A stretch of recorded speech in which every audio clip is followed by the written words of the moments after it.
Have you ever just looked at a world map and wondered why some countries are so incredibly wealthy while others, sometimes right next door, seem trapped in poverty? Well, today we're going to unpack that exact question. We're diving into the big ideas from a really landmark book called Why Nations Fail. And let me tell you, it offers a pretty compelling and maybe surprising answer to one of the biggest puzzles out there. So, this is it. This is the single powerful question that the entire book is built around. I mean, think about it. Why can you cross an invisible line on a map, say from the US into Mexico, and suddenly find yourself in a totally different world? It's a pattern we see all over the globe, this stark inequality that seems just stubbornly locked in place for centuries. What is really going on here?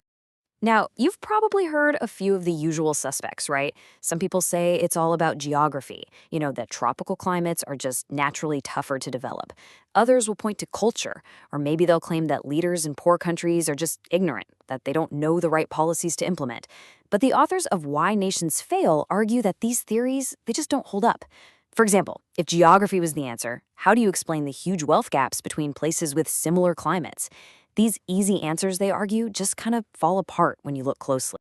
So if it isn't geography or culture, then what in the world is it? Well, the book's central game-changing idea is this. The answer is in a nation's man-made institutions. Get this, it's not about what a country has, it's about the rules it sets up to organize itself. It's all about the political and economic game that everyone has to play. And this core idea really breaks down into two opposite kinds of institutions. On one hand, you've got inclusive institutions. These are the ones that spread power around. They protect everybody's property rights, and they create a level playing field. And the result? People have a real incentive to invest, to innovate, and to create prosperity that gets shared. Then you have the opposite, extractive institutions. Here, power is packed into the hands of a tiny elite, and the whole system is basically designed to funnel wealth from the masses to those few at the top. Understanding this one difference, that's the key to the whole puzzle. So to see this theory in action, the book points to this amazing natural experiment, the colonization of the Americas. You've got two huge continents, colonized by Europeans around the same time. But they ended up on completely different paths, economically speaking.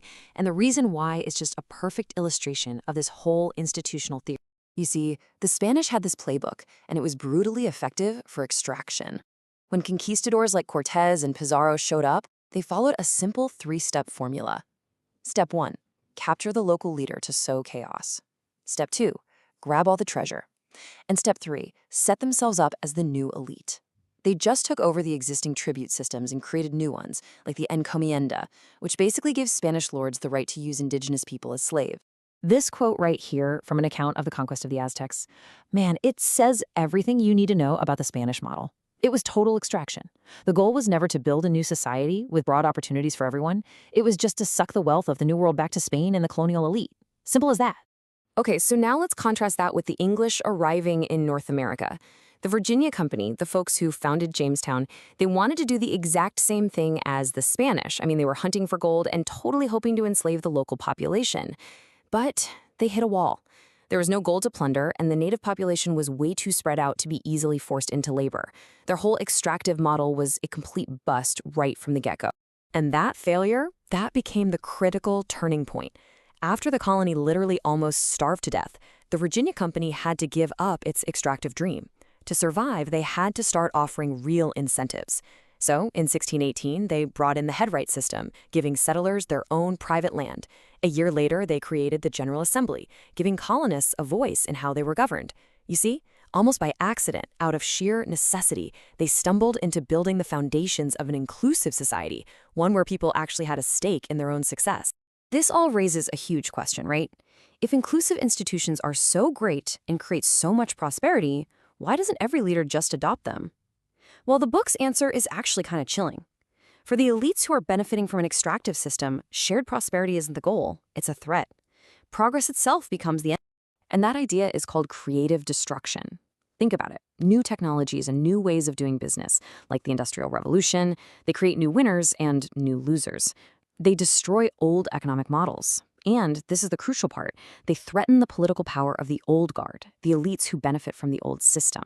And this right here is why elites in extractive systems so often fight tooth and nail against progress. Get this quote. It is just a perfect window into that mindset. Notice the fear isn't about the cost of building railways. It's about unnecessary travel. The minister was scared of social mobility, of new ideas spreading, of ordinary people becoming empowered. To the extractive elite, that kind of progress is a direct threat to their control. And you just see this pattern again and again and again throughout history. A brand new steamboat gets smashed by a guild that's afraid of competition. An emperor bans new factories because he's scared of workers gathering and getting ideas. A sultan bans the printing press for centuries, terrified of the free flow of information. The technology is different every time, but the motive is always the same. Elites choosing to sacrifice their nation's progress just to protect their own personal power.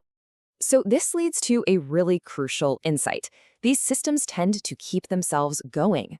Once a nation starts down either an inclusive or an extractive path, these powerful feedback loops kick in, creating what the book calls virtuous and vicious circles. So first, let's talk about the good one, the virtuous circle. Inclusive economic institutions create wealth for a whole bunch of people across society. This empowers different groups, who then start demanding more political power to protect their economic interests. This leads to more open, pluralistic politics, which in turn reinforces those good, inclusive economic institutions. Think of the trust-busting era in the US, where the political system was used to break up the giant monopolies and keep the markets competitive for everyone. It's a system that reinforces itself. And then you've got the vicious circle. Extractive institutions generate enormous wealth for that tiny ruling elite. This gives them both the money and the motive to defend that system at all costs, crushing any opposition, blocking any real reform. The book gives the tragic example of Sierra Leone. After independence, the new leaders didn't get rid of the exploitative colonial system. They just took it over for themselves, and in many cases, made the extraction even worse. The names on the door changed, but the extractive game stayed exactly the same. And if you want to see a modern-day example of these two paths, look no further than neighboring Botswana and Zimbabwe. It's such a stark contrast. Botswana built on a history of relatively inclusive local institutions and had smart leadership after independence, and it became one of Africa's greatest success stories. Zimbabwe, on the other hand, inherited deeply extractive colonial institutions, and its post-independence leader, Robert Mugabe, just doubled down on them, leading to total economic collapse. The choices they made created wildly different futures. So, at the end of the day, what's the big takeaway from Why Nations Fail?